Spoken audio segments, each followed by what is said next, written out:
Hello everyone, my name is Jason and I am an ISFP. You are watching my ISFP journey. Thank you so much for watching. I do ask that you would please subscribe. That would be something that I would really appreciate if you would do.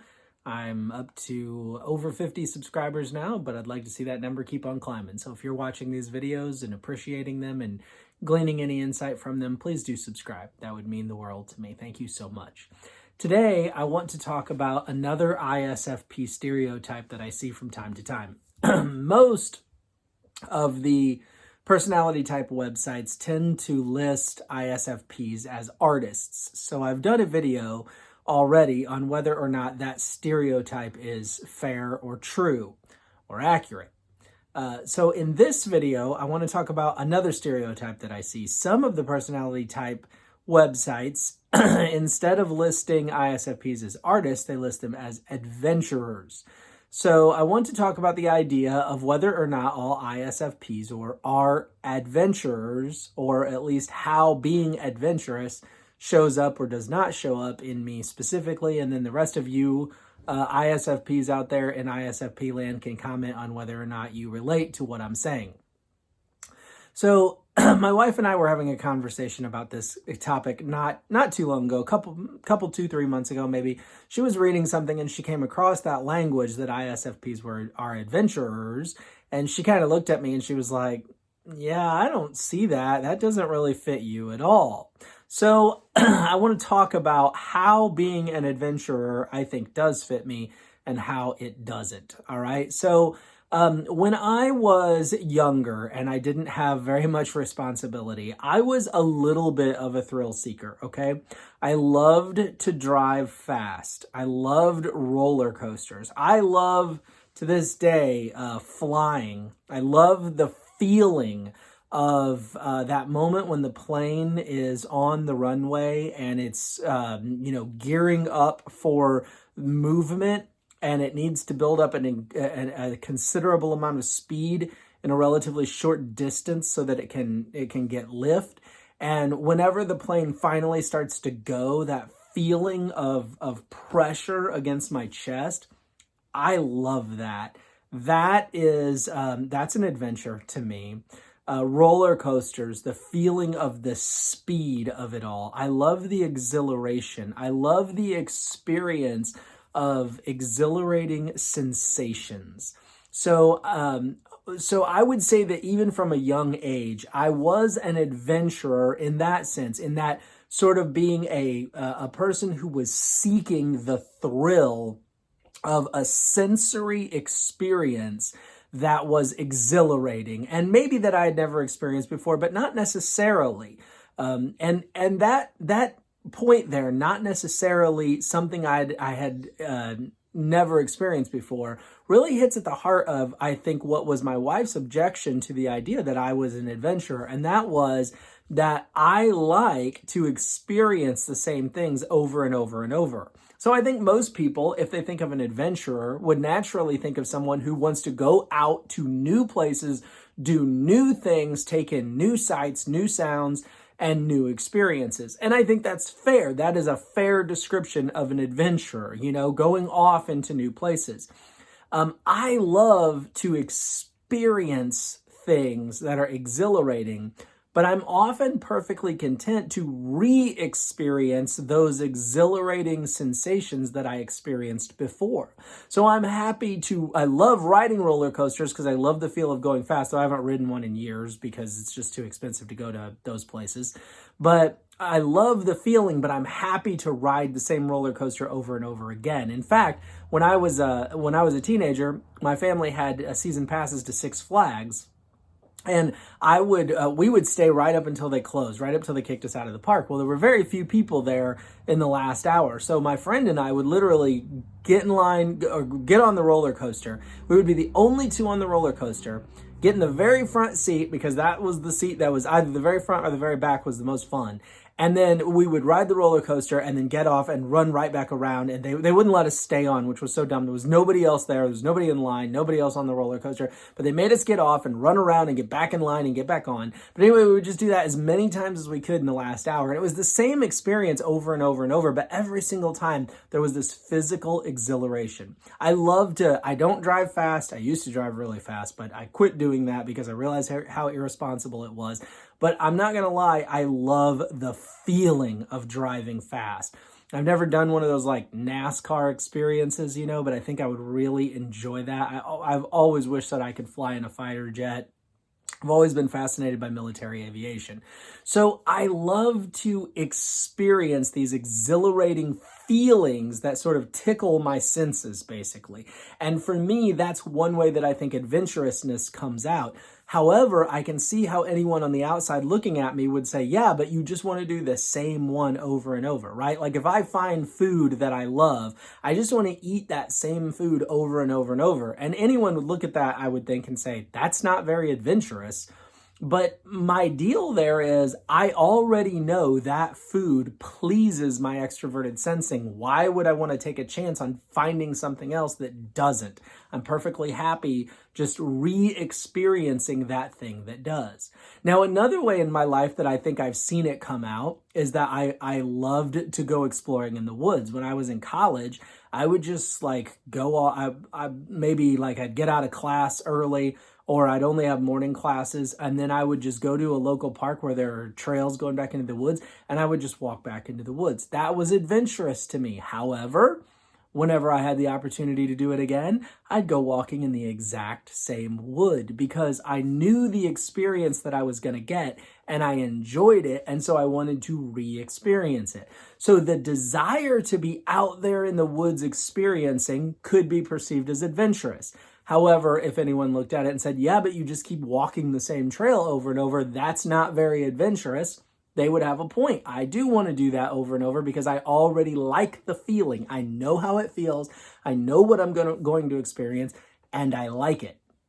So a lot of my adventurousness is almost like it's a one-time adventurousness, according to the definition of being adventurous. Because once I've discovered that I like whatever adventure I went on, I just want to keep going on the same adventure. It is sometimes hard for me to make changes because I get set in and I know the experience, and sometimes I get stuck in something I don't like because of fear. We all have fear. But a lot of times I'll get stuck in something I do like, eating the same food over and over, wanting to go to the same places over and over, doing the same things, experiencing the same things over and over because I know that I enjoy the sensations and the experiences that I'm going to get when I do the same thing. So in that sense, I could totally understand anyone looking at me, and if you all out there in ISFP land are the same way, I could totally see someone looking at you and saying, you're not very adventurous, you just do the same things over and over. But on the flip side of that, I do love the exhilarating feeling of certain experiences. And I do like seeking out new experiences because I might discover a new exhilarating feeling. However, sometimes that's very difficult, right? I'll be honest, I would love to try skydiving. But then there's a part of me that says, yeah, but you have a wife and children, and what if something went wrong? I don't really believe anything would go wrong, but what if it did? And you left behind your wife and your children, right? That would be really bad. So there is this cautious side of me, and I'll be curious to know with you ISFPs out there watching, do you have this cautious side as well? Do you like the thought of exhilarating experiences? And do you ever hold yourself back from those adventures because you are cautious? I think if I had an unlimited amount of money, which I'm sure we all to some extent, right, can relate to this, but if I had an unlimited amount of money, I would be more adventurous than I am. A lot of my lack of being adventurous just comes from not having the ability. And I'm not much of a dreamer, really. I mean, we ISFPs are largely stuck in the now. So if my introverted intuition can't really see a way to bring out some adventure, that's plainly obvious and right here in front of me, and I'm not likely to plan, so I'm not going to set in motion some big grand plan to somehow bring about some great adventure. If I really can't see a way to embark on that adventure, then I'm probably just not going to, and so I might look not very adventurous. However, I also want to suggest that there could be a whole nother concept of adventurousness that isn't even considered. When I was doing my video, recording my video on Are All ISFPs an Artist, I talked about, the common definition of an artist being someone who draws or someone who paints or someone who sculpts. However, the ISFP can turn anything into art. I turn my yard work into my art largely. I care very deeply about the way my grass is cut and the way I do the weed eating, and that is to a large degree a major part of my art. Well, just like there might be more than one way to define what an artist is or what it means to do art, it's possible that there might be more than one way to define what it means to go on an adventure. So, if you're a Lord of the Rings fan, you know that The Hobbit, the original, the book that called The Hobbit that sort of sets in motion everything that ends up turning into Lord of the Rings, is all about this creature called a hobbit who never does anything exciting, never goes on any adventures, right? And then he ends up being basically conned into going on this adventure where they're like, going to where a dragon lives and dealing with all these major, huge things. And that's how we look at an adventure, okay? Going to slay a dragon somewhere. But for me, I really can get so tuned in to the sensory experiences that are going on in everything I do that I can turn anything into an adventure. So maybe if you looked at my life, you would say, well, he's not very adventurous. He doesn't, necessarily take tons of vacations or go do these amazing things or, whatever. He doesn't skydive. He doesn't bungee jump. He doesn't, sometimes he doesn't even leave his house for a little while. So where's the adventure? How can we call this guy an adventurer? Well, honestly, a trip to the park can be an adventure for me. A walk out my front door can be an adventure. What if I walk out my front door and I turn to my hummingbird feeder and there are two hummingbirds and one of them is guarding the hummingbird feeder while the other one is desperately trying to get a drink. But the one guarding it is constantly driving it away. And the one that's being driven away keeps landing on the branch of a rose bush that has beautiful pink roses on it. And just beyond that rose bush, there are two squirrels playing. And beyond that, there are cars driving by, playing interesting music or beautiful colored cars. There's a bright blue one and there's a green one. My favorite color is green, going by. And then all of a sudden, there's a bug buzzing about over here. And I'm taking in all of this sensory data that's going on all around me. And I'm realizing, honestly, as I think about that that's an adventure.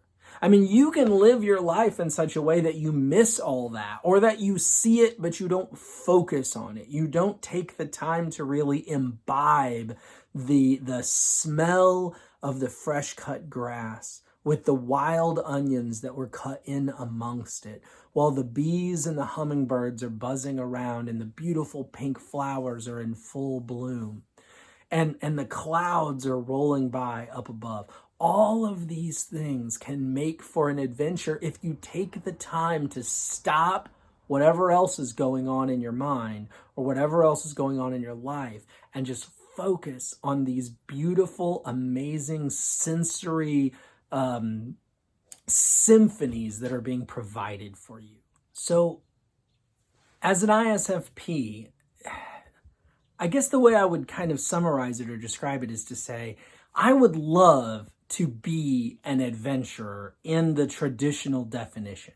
If I had the means and the opportunity to go exploring in the woods, walk the Appalachian Trail, visit as many countries, continents as possible, go places I've never been before, I would love to do that. I will also say, though, that I will love to come back home. I will love to sit in my favorite chair. I will love to eat the same meals that I've learned please my taste buds. I will love to drive the same streets that I've driven my whole life and see the same buildings and notice every vibrant color on my favorite block and in my favorite park. I would love to be the grand adventurer that goes and slays dragons, but because that isn't possible for everybody, I have no trouble turning any ordinary event into an adventure. And I don't think this has to only be true of the ISFP. I think anybody can turn any event, any outing into an adventure, but it takes really a focusing on the adventurous side of the world that is being presented to you in every single situation. There are always interesting things to see. There are always interesting things to hear. You can always be amazed by the beauty and the grandeur of our world, even when you're walking down the same street you've walked down 100 times before. It's so funny because this is a totally extroverted sensing reality here. But today, I just started a new job this week. And today I was doing online training on the computer. And I'm watching the video, and over here is a list going down the right side of the screen of like all the next things that I have to train on, okay? And they're highlighted, they're like light gray lettering, all the words with a dark gray background. But when I moved the mouse over them, they turned green. And the green that they turned is like one of my favorite colors of green. It's just such a beautiful color of green. So while I'm watching the videos, I kept the mouse hovering over the list of things that I was going to have to be watching so that they would stay this green, this beautiful green, so that my eyes were constantly getting to take in this color that pleased them, this beautiful, vibrant green. And as silly as this sounds, that can be an ISFP adventure. Just taking a moment to find in the ho-hum drabness of a computer program a few pixels of a color that just brings some kind of joy to you. That's an adventure for me. Anything can be an adventure. When I go for a walk with my 9-year-old daughter, and just seeing her take in the world, because I believe, and I know I'm going to get people who are like, she's 9 years old, you don't know this, but whatever, I have my own theories on this. I believe she has extroverted sensing as her hero function, and she just loves to take in the world, and I love to take in her taking in the world. I can make an adventure out of anything. Am I an adventurer? Yeah, I think I am. Am I an ISFP? Absolutely. Are all ISFPs adventurers? My guess would be to the degree that all ISFPs love to take in sensory stimulation and have their eyes and their ears and their whole senses pleased, and love being surrounded in a pleasant environment.